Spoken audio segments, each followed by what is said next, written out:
Saya tidak akan pernah mengabdi pada negeri ini, Pak. Musyrik saya kalau mengabdi pada negeri ini. Saya hanya mengabdi kepada Allah. Paling mungkin saya berbakti untuk negeri ini.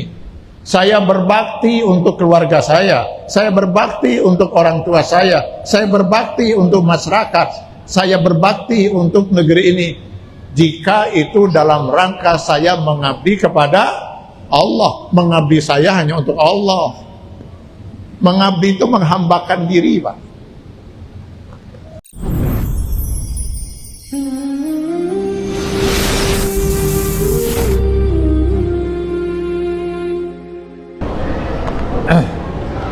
Bismillahirrahmanirrahim. Assalamualaikum warahmatullahi wabarakatuh. Bismillah, alhamdulillah, wassalatu wassalamu ala rasulillah Muhammad ibn Abdullah, wa la hawla wa la quwata illa billah. Raditu billahi rabba wa bil islam madina wa bi Muhammadin nabiyyan wa rasulah.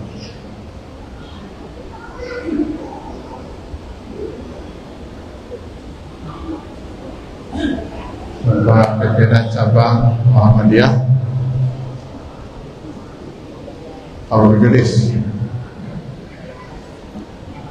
yang saya hormati Bapak-bapak dan Ibu-ibu hadirin jamaah rahimakumullah.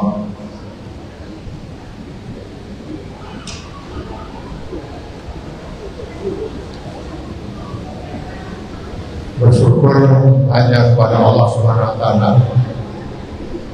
pada malam hari ini, dengan izin, mudah-mudahan juga dengan ridhonya, kita telah sama-sama duduk bersimpuh di tempat yang disucikan dan dimuliakan Allah, di Masjid Al-Furqan.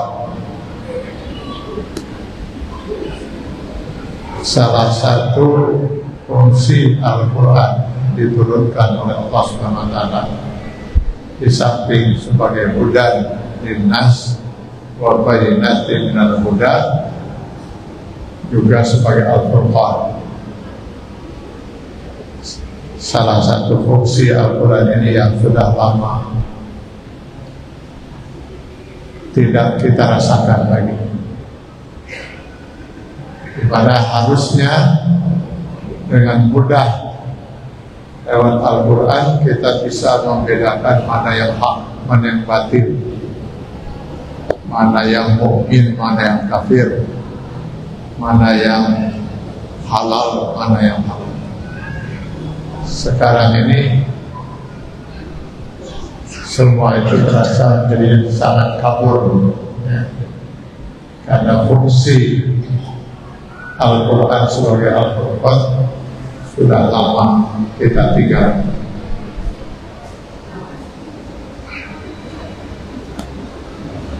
Ibu-ibu mungkin bisa maju ya ke depan ya, karena saya lihat berdesakan di belakang itu. Mungkin bisa maju ke depan biar yang di belakang bisa.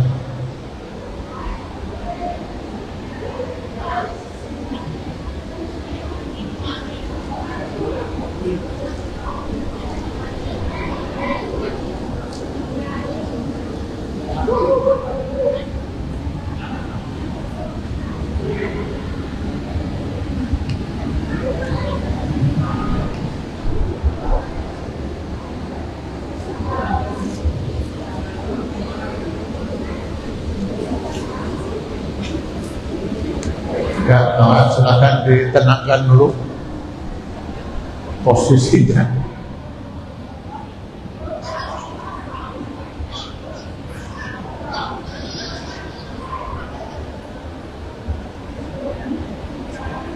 Sudah?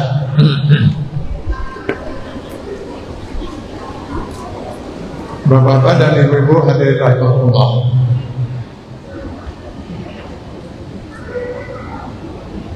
suatu ketika di dalam sebuah hadis diriwayatkan, pernah ada seorang bertanya kepada Rasulullah SAW. Pertanyaannya, berapa perbandingan antara kehidupan dunia dan akhirat?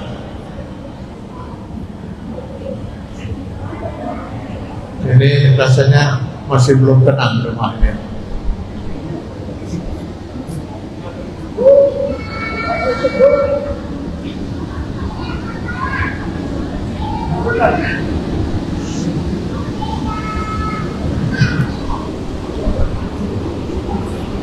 Mendapat pertanyaan seperti itu, Rasulullah SAW sempat merenung sejenak.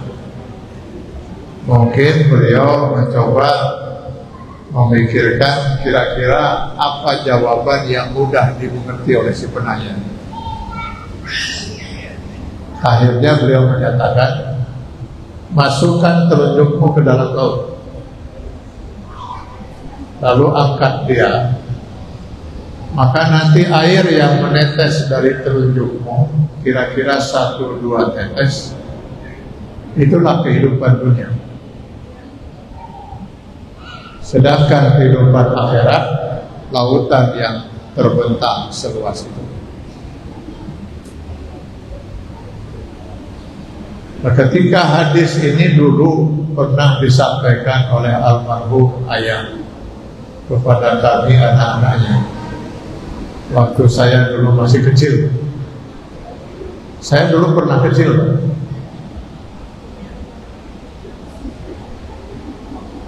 Saya terus terang saja nggak bisa memahami bagaimana mungkin kehidupan dunia hanya setetes air di lautan, sedangkan di sekolah guru mengajarkan bumi ini 3/5-nya lautan, yang kedalamannya ada yang mencapai sampai sekian kilometer. Lalu apa artinya setetes air? Nah, setelah saya membaca sebuah kitab, bagus sekali kitab ini, judulnya Hadil Arwah ila Biladil Afaq, disusun oleh seorang ulama besar di abad 7 Hijriah, Ibnu Qayyim Al-Jauziyah.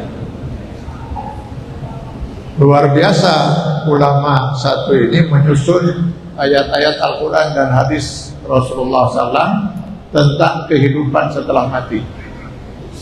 Nah, barulah saya memahami bahwa pernyataan Rasulullah SAW kehidupan dunia ini hanya setetes air di lautan itu hanya tafsir. Sebenarnya setetes pun tidak. Karena bagaimana mungkin kita akan membandingkan kehidupan dunia yang fana dengan kehidupan akhirat yang abadi. Berapapun umur kita di dunia ini suatu saat akan berakhir. Paling tinggi umur kita berapa tahun?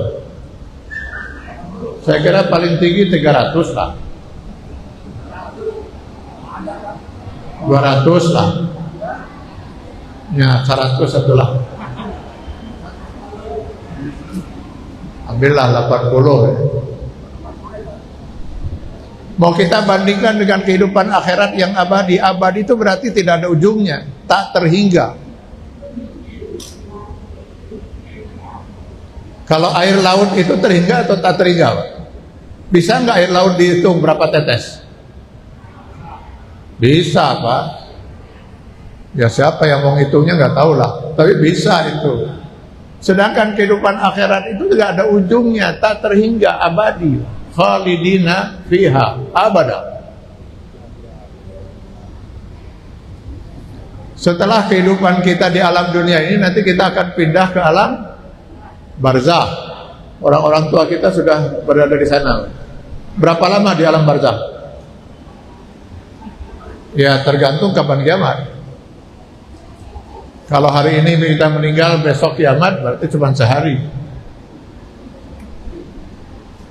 Tapi kalau hari ini kita meninggal, kiamat baru terjadi 1000 tahun, berarti kita akan 1000 tahun hidup di alam barzakh.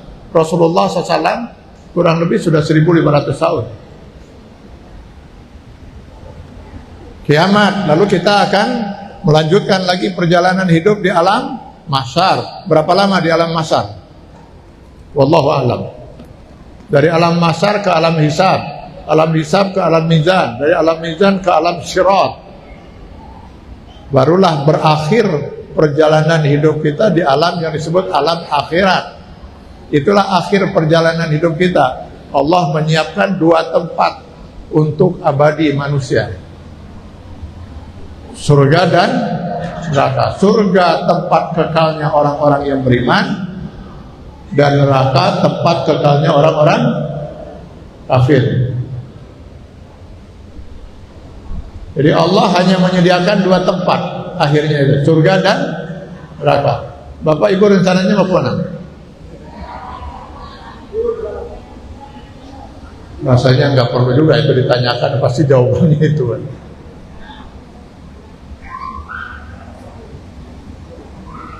Nah, tergantung sekarang manusia disuruh memilih apakah mau masuk surga atau masuk neraka.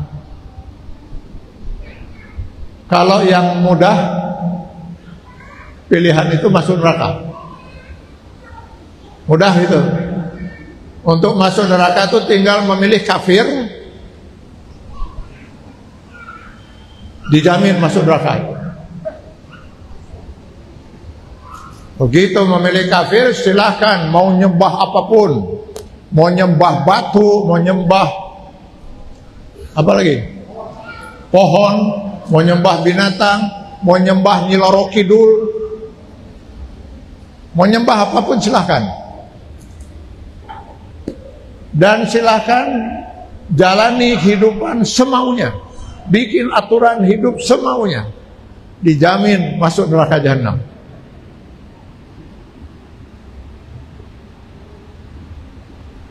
Dan dijamin kekal di neraka jahanam. Innal ladzina kafaru min ahlil kitab wal musyrikin fi nari jahannam khalidina fiha.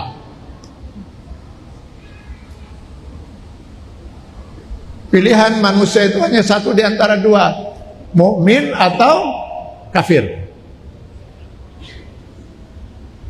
Silakan baca Quran surat Al-Kahfi ayat 29. Wa qulil haqqu min rabbikum faman saa'a falyu'min wa man saa'a falyakfur. Karena itu manusia hanya terbagi 2. Kalau tidak mukmin, kafir. Kalau tidak kafir, mukmin. Tidak ada istilah rada mukmin atau agak kafir. Alhamdulillah ya, orang itu sudah agak mukmin gitu. Sayang ya orang itu agak kafir sedikit gitu. Nggak ada Pak. Manusianya satu di antara 2 kemungkinan. Kalau tidak mukmin, kafir Pak. Terima ajaran Islam sepenuhnya atau tidak sama sekali. Jadi kalau mau masuk neraka, pilih jadi orang kafir.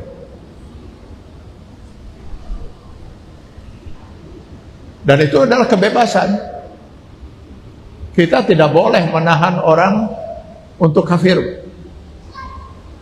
Itu hak dia untuk masuk neraka, Pak.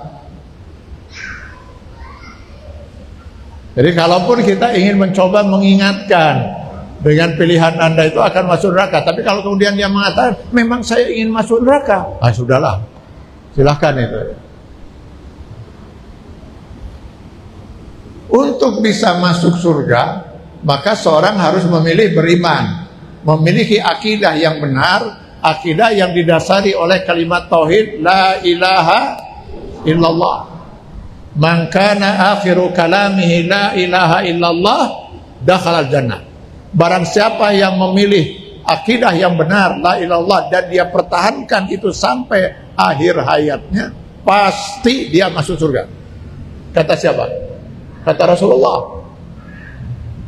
Hanya dengan la ilaha illallah pasti masuk surga, pasti. Lah yang menyatakan Rasulullah sallallahu alaihi wasallam. Rasul ya, dalam urusan agama la yantiqu anil hawa in huwa illa wahyu yuha. Jika seseorang betul-betul memahami makna dari la ilaha illallah dan menjalankan makna yang terkandung di balik la ilaha illallah itu.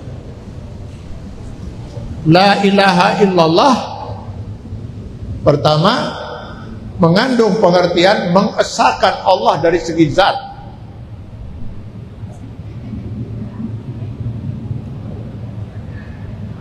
Zat Allah sebagaimana yang Allah nyatakan kepada kita lewat firman-Nya, qul huwallahu ahad, Allahus samad, lam yalid wa lam yulad wa lam yakun lahu kufuwan ahad.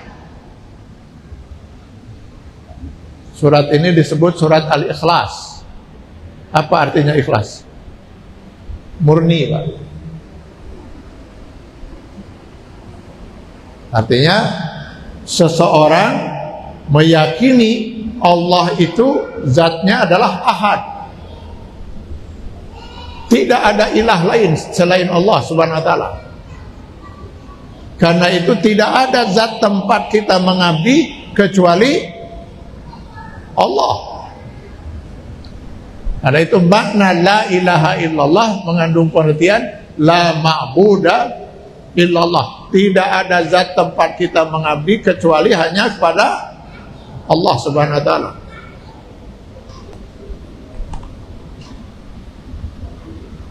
Tujuh 17 kali minimal kita dalam sehari semalam dalam salat fardu kita membaca iyyaka na'budu.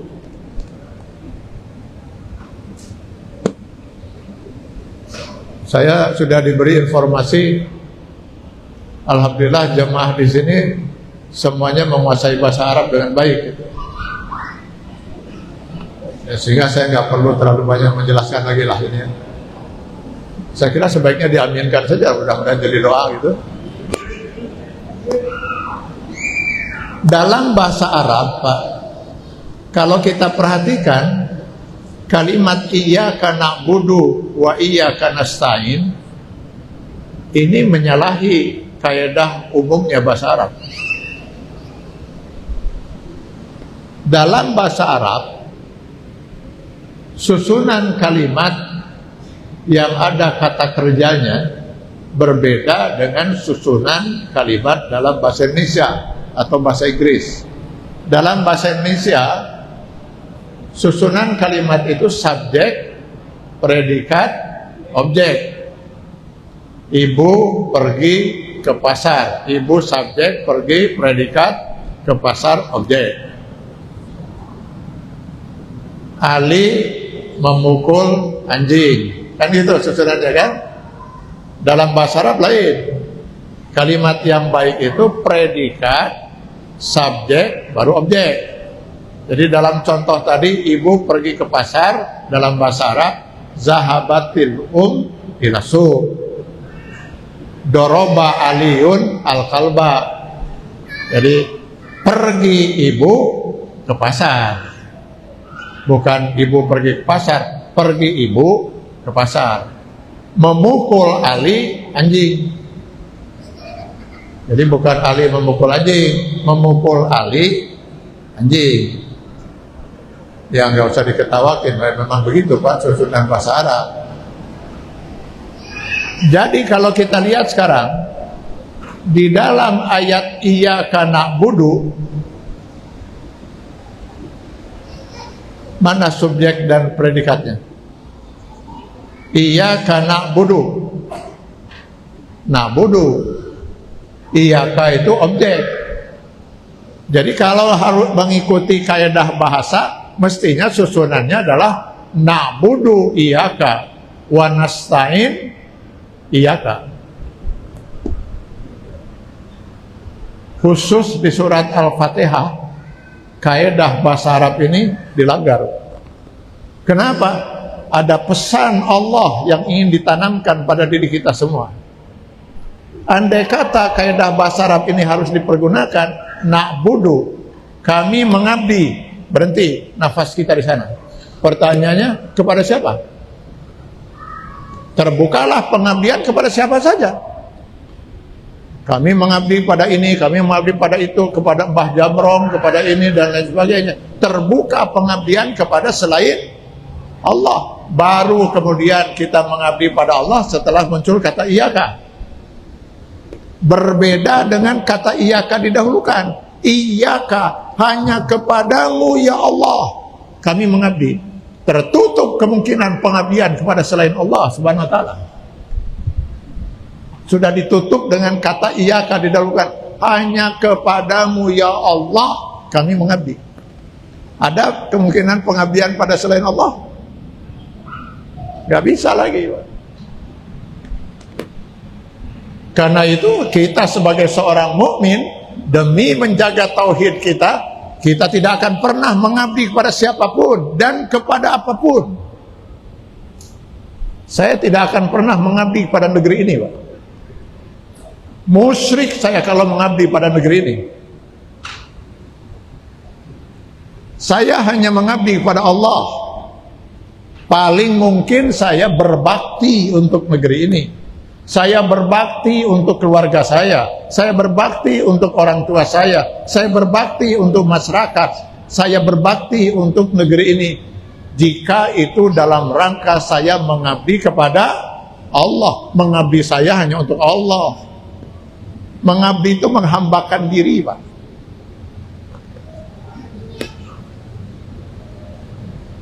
Nah, ini mungkin yang jadi masalah itu kalau kita kaitkan dengan lagu Padamu Negeri itu. Padamu negeri kami berjanji ya. Padamu negeri kami berbakti, bagimu negeri jiwa raga kami.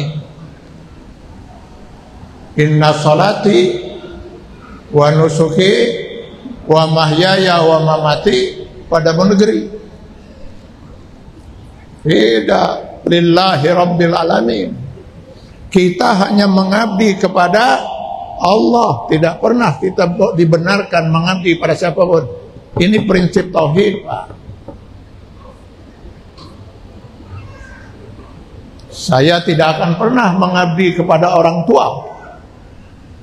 Kepada orang tua saya berbakti, Pak, dalam rangka mengabdi kepada Allah. Inna salati wa nusuki wa mahyaya wa mamati lillahi rabbil alamin.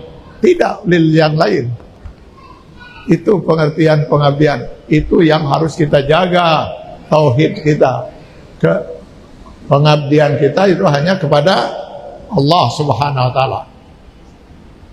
Kalau demi pengabdian kepada Allah, saya siap mengorbankan waktu, tenaga, pikiran, perasaan. Kalau perlu nyawa saya korbankan untuk negeri ini. Kalau dalam rangka mengabdi kepada Allah. Bisa difahami ya maksud ini ya. Jadi itu sebabnya kita tadi berjanji iya karena bodoh ya.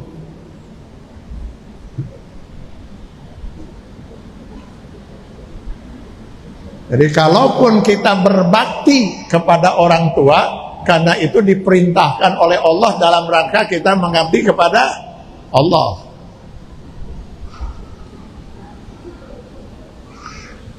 Ini saya pernah ada orang bertanya begini, bukankah di dalam satu rangkaian ibadah kita pada saat kita sedang umroh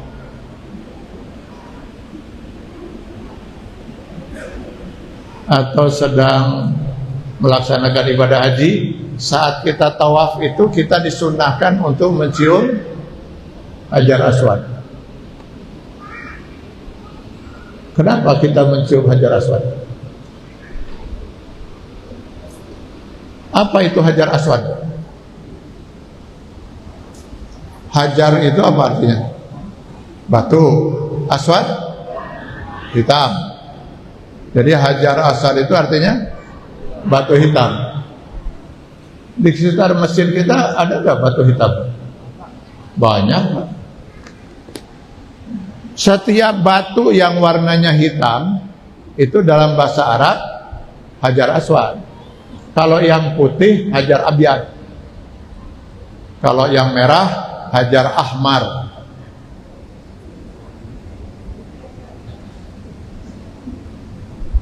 Terus kenapa yang Hajar Aswad yang di pojok Ka'bah itu kita cium pada saat sedang tawaf? Karena diperintahkan oleh Allah, dicontohkan oleh Rasulullah. Apa keistimewaan Hajar Aswad? Tidak ada. Batu dia. Tidak lebih dari batu. Begitu kita meyakini Hajar Aswad bukan batu, musyrik, Pak. Hajar Aswad itu batu, Pak.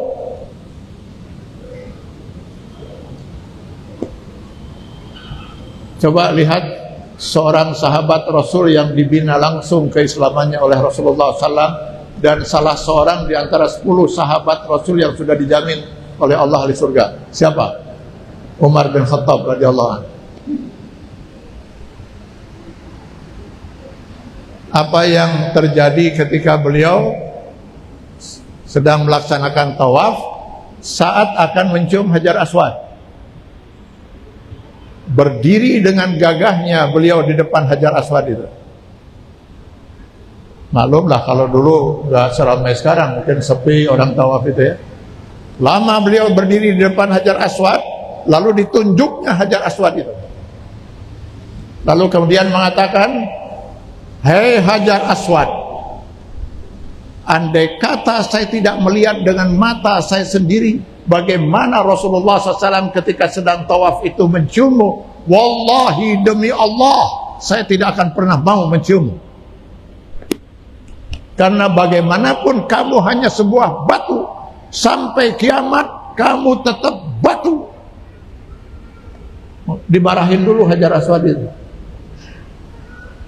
"Karena saya pernah melihat Rasulullah menciummu, baik sekarang saya cium," kata Rasulullah.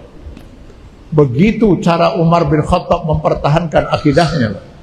Hajar Aswad ini batu, nggak lebih dari batu. Lalu kenapa dicium? Rasulullah menciumnya.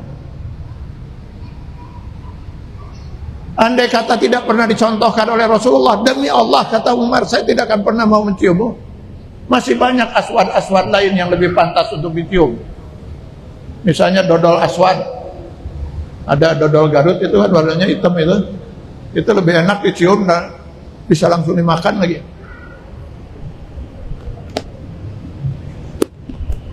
Ketika kita sedang haji, ya, ketika kita sedang melaksanakan ibadah haji, kita mendapat pahala sunnah karena mencium Hajar Aswad. Nanti di tanggal 10, 11, 12 Dzulhijjah di Mina ada 3 batu yang kita lempari, Pak. Itu wajib itu hukumnya. Ada 3 batu, batu Jumratul Ula, Jumratul Wusta, Jumratul Aqobah. Apa itu? Batu. Kita lempari, dapat pahala karena melempari batu. Pakai apa kita lempar? Pakai batu.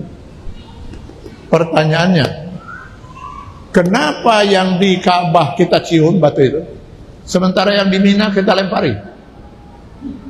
Apa bedanya batu yang kita cium dengan batu yang di Mina yang kita lempari? Sama-sama batu, Pak. Yang membedakan itu perintah Allah.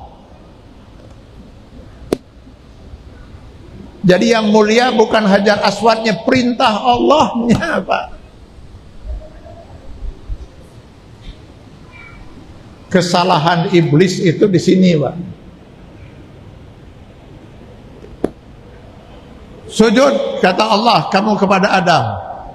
Main dia dengan logika sesatnya itu. Kenapa saya yang sujud? Siapa yang lebih mulia? Bukankah kami diciptakan dari api, sedangkan Adam diciptakan dari tanah? Khalaqtani min nar wa khalaqtahu min tin. Dari bahan ciptaan kami lebih mulia. Terbalik Allah, mestinya Adam dong yang harus sujud pada kita. Kata Allah, ini bukan urusan siapa mulia, siapa tidak mulia. Ini perintah saya, kata Allah.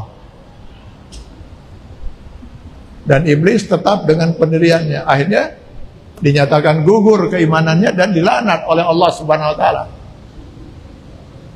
Hati-hati dengan akal kita, Pak. Hati-hati dengan akal kita. Saya lihat tidak sedikit sekarang orang yang menuhankan akal, tidak mau menerima aturan dan hukum Allah kalau tidak bisa diterima oleh akalnya. Lalu siapa Tuhan itu? Bagi dia, akalnya.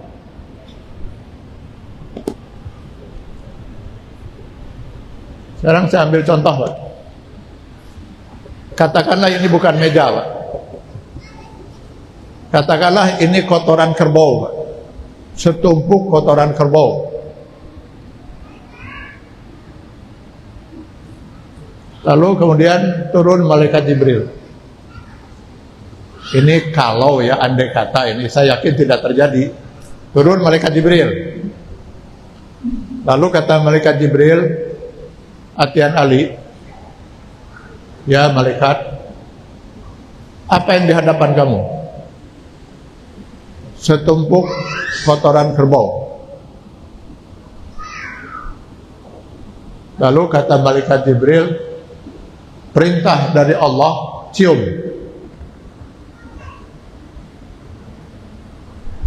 Wallahi, demi Allah, saya akan cium. Saya tidak akan pernah bertanya, mana yang lebih mulia saya dengan kotoran kerbau. Yang mulia itu perintah Allah, Pak. Cium, saya cium.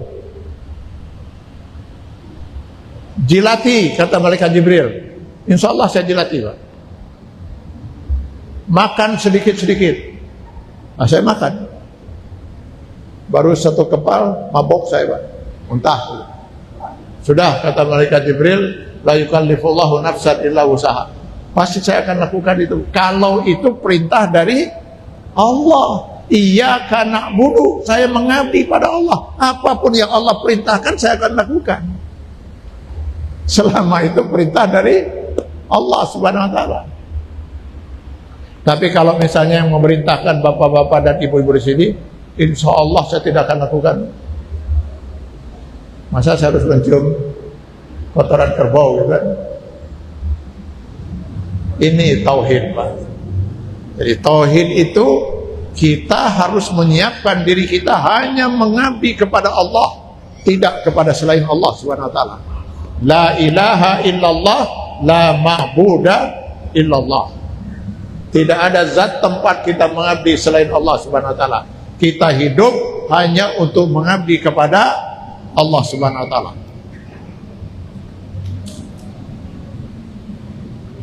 Ibu jangan pernah, Bu, mengabdi pada suami. Musyrik itu. Ibu berbakti kepada suami dalam rangka mengabdi kepada Allah.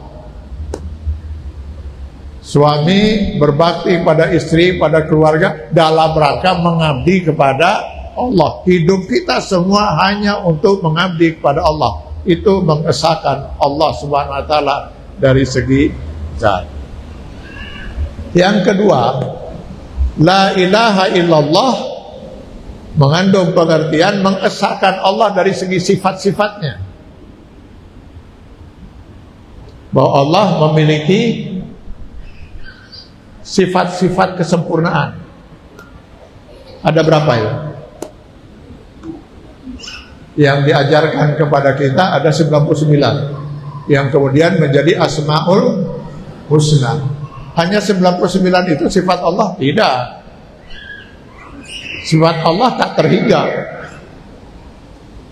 Lebih dari 99? Ya. Buktinya Rasulullah SAW dalam sebuah hadis diriwayatkan, saya berdoa kepadamu ya Allah dengan menyebut nama-nama engkau yang engkau ajarkan kepada kami maupun yang engkau tidak ajarkan pada kami.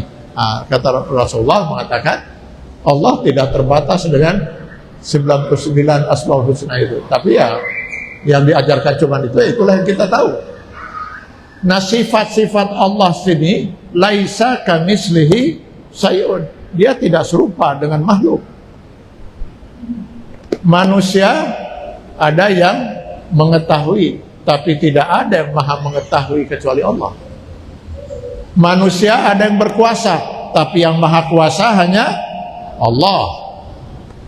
Manusia ada yang kaya, yang maha kaya hanya Allah Subhanahu wa ta'ala. Allah tidak serupa dengan makhluk. Jadi kalau Allah Subhanahu wa taala sudah menyatakan, di antaranya di Quran ya, surah Luqman ayat 34.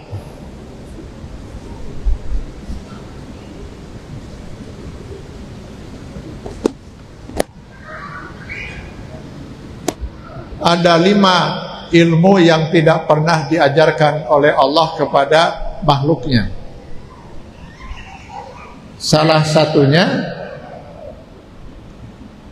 wa ma tadri nafsun maza taksibu ghadan.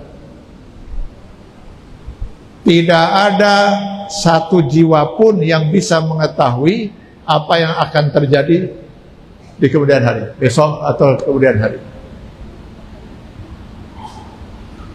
Tidak ada satu jiwa pun yang bisa mengetahui apa yang akan terjadi. Kenapa? Ilmu itu tidak pernah diajarkan oleh Allah kepada siapapun. Jadi kalau sekarang misalnya ada orang mengklaim, saya bisa mengetahui apa yang akan terjadi,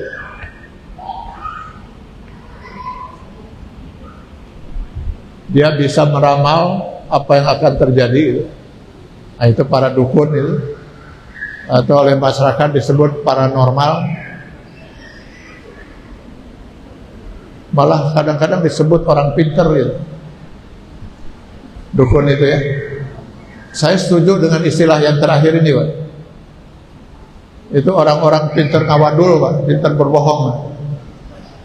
Ya.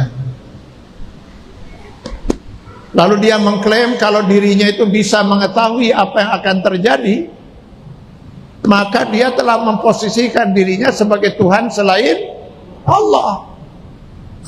Dan orang yang pergi ke dukun dan bertanya meminta diramal, lalu dia kemudian meyakini ramalan si dukun itu, maka kata Rasulullah SAW dalam hadis, man ata urrafan aw kahinan, barang siapa yang mendatangi dukun, paranormal atau orang-orang abnormal itu, lalu dia minta diramal dan dia yakin dengan ramalan si paranormal atau dukun itu, maka pulang dari dukun itu, laqad kafara bima anzala ala Muhammad, sungguh dia telah kufur dengan ajaran Islam yang diturunkan pada Nabi Muhammad.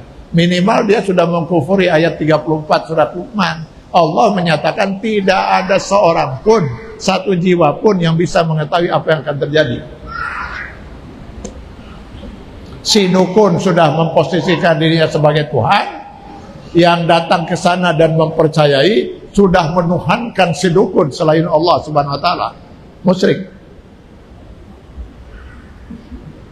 Hati-hati dengan kemusyrikan ini. La yadkhula ahadakumul jannah man kana fi qalbihi misqala dzarratin min syirk. Tidak akan pernah seseorang bisa masuk surga jika dalam dirinya itu terdapat kesyirikan walaupun hanya sebesar zarah, kekufuran walaupun sebesar zarah.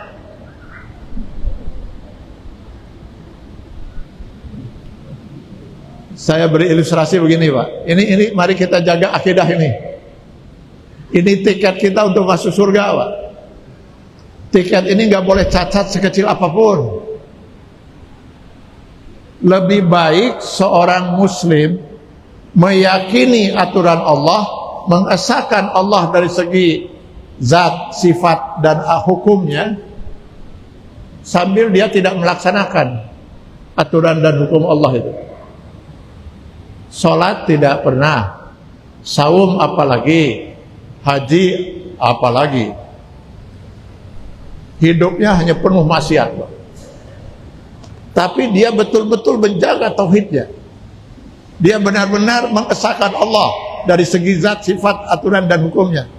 Meninggal dia, saya yakin, hakul yakin, berdasarkan saya pahami dalam Quran dan Sunnah, orang ini pasti masuk surga. Tidak pernah sholat, tidak pernah saum, tidak haji, kerjanya setiap hari berbuat maksiat, tapi dia tetap menjaga akidahnya dengan benar. pasti masuk surga. Walaupun entah kapan masuk surganya itu, kemungkinan besar lama sekali di nerakanya itu. Kalau dosanya seperti itu, gitu. Tapi untuk masuk surga pasti tiket itu sudah di tangan, Pak. Tiket untuk masuk surga itu la ilaha illallah. Masih mending ini, Pak. Masih mending ini. Kalau mau dibandingkan dengan orang muslim, jangankan sholat fardu, sholat sunnah pun dia laksanakan. Jangankan saum yang wajib di bulan Ramadan, Senin Kemis nggak pernah tertinggal. Jangankan haji yang cuma sekali yang diwajibkan, sudah 4 kali dia haji. Umroh sudah 12 kali.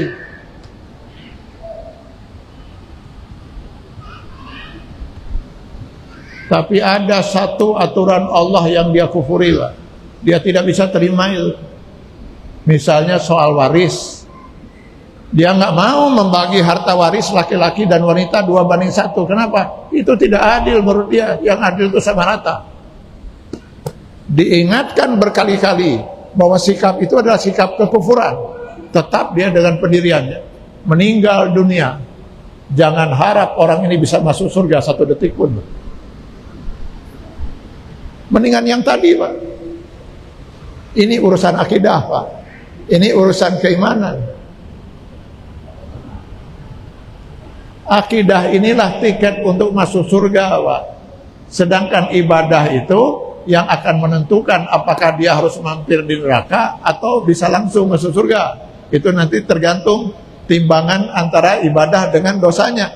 Tiketnya adalah akidah. Kalau tiket ini sudah tidak ada, percuma. 0 itu semuanya, Pak. Percuma sholat kalau akidahnya sudah rusak. Percuma saum. Namanya kekufuran dan kemusyrikan itu apa mungkin ada nilainya di mata Allah? Mungkinkah ada nilainya kekufuran di mata Allah? Tidak mungkin. 0 dia. Sekarang 1 kali 0 berapa?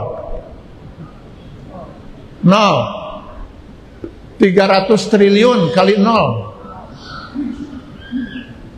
Ini kenapa harus 300 triliun contohnya?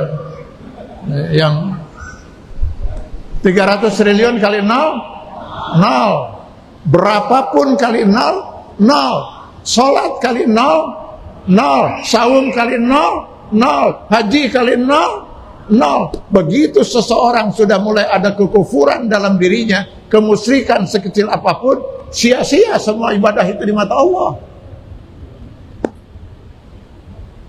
Saya kadang-kadang berpikir, untuk apa kita mengajak saudara-saudara kita yang muslim, sementara mereka masih melakukan praktek-praktek kemusyrikan? Untuk apa kita ajak sholat? Untuk apa kita ajak saum? Apa artinya? Tidak ada artinya sama sekali semua ibadah itu. Semua dikali 0. Inilah sayangnya dakwah kita selama ini, Pak. Tidak mengikuti dakwah Rasulullah SAW sebagaimana dibimbing oleh Allah Subhanahu Wa Taala. Rasulullah dalam mengislamkan manusia selama masa risalah 23 tahun, 13 tahun itu hanya membina akidah, Pak. Selama di Mekah itu hanya membina akidah, Pak.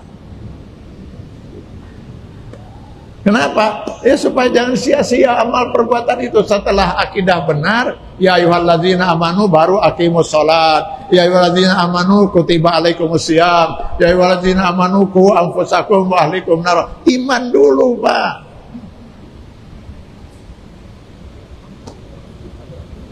Sekarang pertanyaannya, masih banyakkah praktek kemusyrikan dilakukan oleh saudara-saudara kita yang mengaku musyrik? Dan untuk apa kita ajak mereka sholat?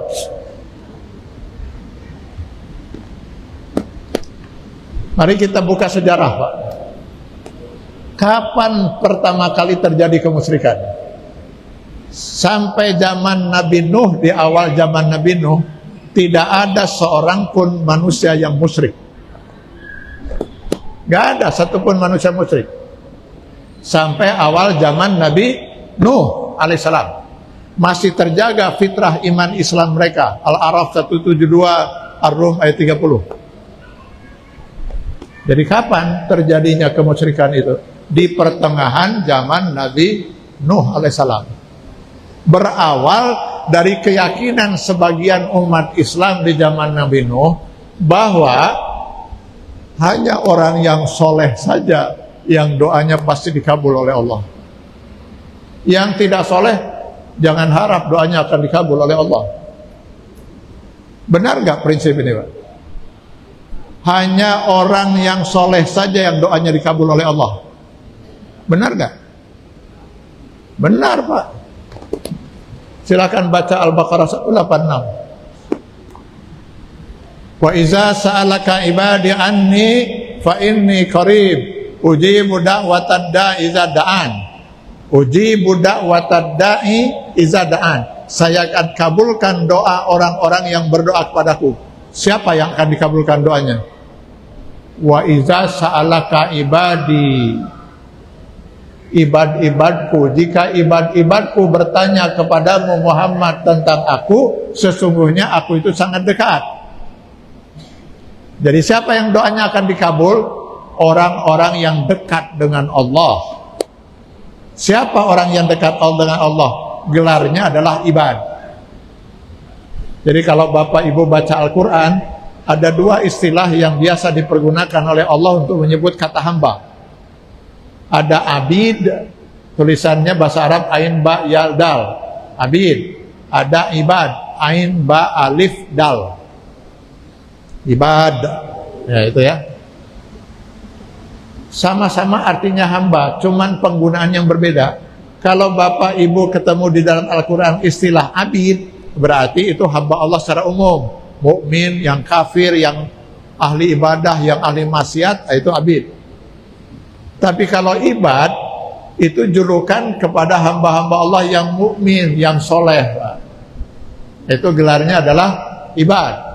Makanya ketika Allah menjelaskan di dalam Quran surat Al-Furqan ayat 63 sampai dengan selesai, siapa manusia yang begitu luar biasa sangat dicintai Allah karena kesolehannya, mereka mendapat gelar Ibadur Rahman, bukan Abidur Rahman. Jadi hanya mereka orang-orang yang dekat kepada Allah sajalah yang doanya bakal dikabul. Nah mestinya dengan demikian, kalau kita ingin doa kita dikabul oleh Allah, maka kita harus berusaha untuk menjadi ibad, berusaha mendekatkan diri kepada Allah Subhanahu wa Ta'ala. Harusnya begitu. Nah ada sekelompok manusia pada waktu itu yang muslim, mereka sudah terbiasa hidup maksiat. Ketika mereka kemudian punya hajat, usaha sedang tidak maju, atau mereka sakit, ingin berdoa kepada Allah, yakin doa mereka tidak akan dikabul. Lalu apa yang mereka lakukan? Mereka lalu mendatangi orang-orang yang dianggap soleh. Lalu kemudian mereka datang meminta kepada orang yang dianggap soleh, misalnya Pak Soleh lah gitu. Pak Soleh kan, Pak Soleh itu soleh, tolong doakan gitu ya. Lalu orang yang soleh itu kemudian mendoakan mereka.